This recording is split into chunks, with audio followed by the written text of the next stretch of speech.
Well, we've covered... You know, it's bizarre because this story we're going to talk about now is almost it's a culmination of all the stories we've been talking about that have been coming from Australia for the past couple of weeks. Well, for the number of years from certainly last year we started covering stuff about what's going on in Australia. So first of all, all these stories connect into this story. First of all, you have how bad the Chiropractic Regulatory Board of Australia is at essentially regulating and punishing chiropractors who do wrong. Next, you have confirmed reports of chiropractors sneaking into hospitals to perform adjustments on babies. This is, quite frankly, outrageous because you should not be allowed to do this to a child. I've said this before, and I've made the point very clear now. If you do this to a child, it is child abuse. There's no two ways about it. So, this is the story. Again, think of this. This is the combination of these two stories. So, a baby's neck has been broken by a chiropractor in an incident doctors say shows the profession should stop treating children. The injury was reported to the Chiropractic Board of Australia, which closed the case without reporting it to the public and allowed the chiropractor to keep practicing so long as they undertook education with an expert in the field of paediatric chiropractic.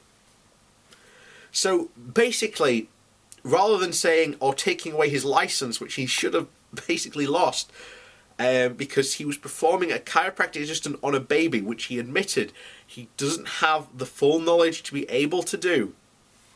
They've allowed him to keep his license, allowed him to keep on practicing, and allowed him to keep on practicing on children so long as he goes and undertakes education from a paediatric chiropractor.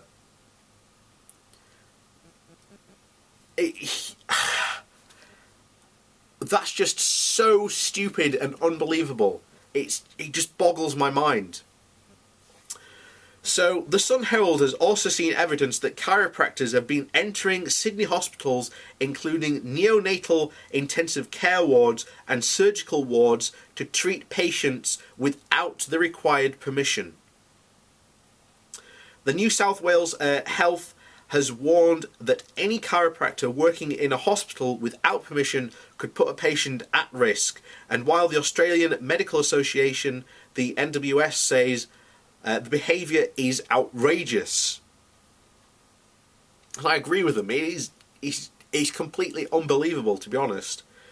So Melbourne paediatrician Chris Pappas, I think that's how you say it, cared for a 4-month-old baby last year after one of her vertebrae was fractured during a chiropractic treatment.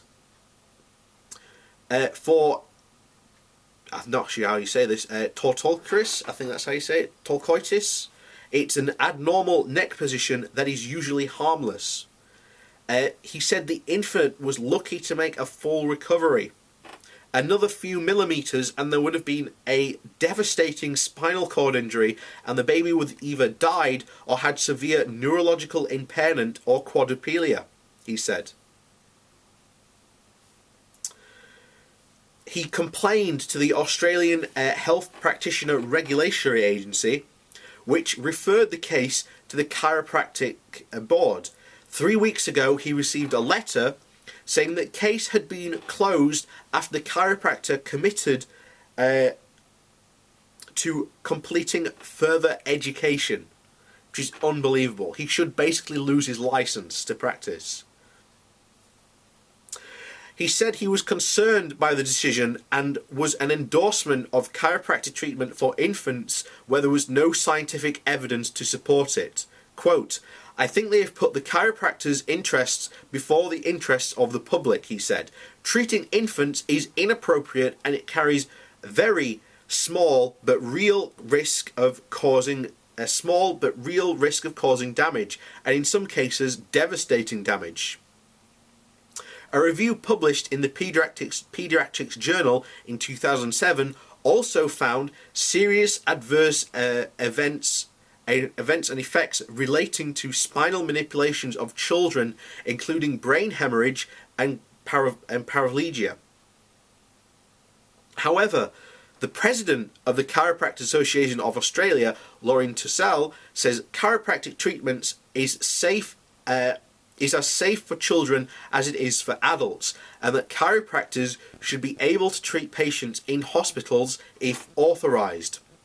Chiropractic care can be remarkably gentle, he said. Being a 5-year university trained spinal health expert, a chiropractor will modify and adjust their treatment techniques to suit the age and the spine of each individual child. The president of the Australian Medical Association, Steve Hanbull, said that the board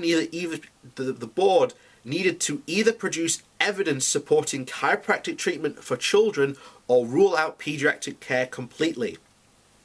The AMA is not aware of any evidence that the chiropractic manipulation and treatment of infants and children offers any benefit at all, he said. The Sunday Herald has seen Facebook conversations in which chiropractors discuss methods of sneaking into hospitals. Images obtained by a blogger, Reasonable Hank, include one baby being adjusted in a hospital. The board also heard Brian Oswald said it was absolutely outrageous for chiropractors to treat patients in hospital without permission. None of us can go into an emergency department of a hospital and start treating patients without proper credentials and legal coverage, he said. A spokeswoman for the NSW Health said treating patients without notifying the hospital may be improper conduct, and it could be reported to the Healthcare Complaints Commission. So that's just one story, and there have been 2 follow-up stories since that has been published, and we're going to cover those as well.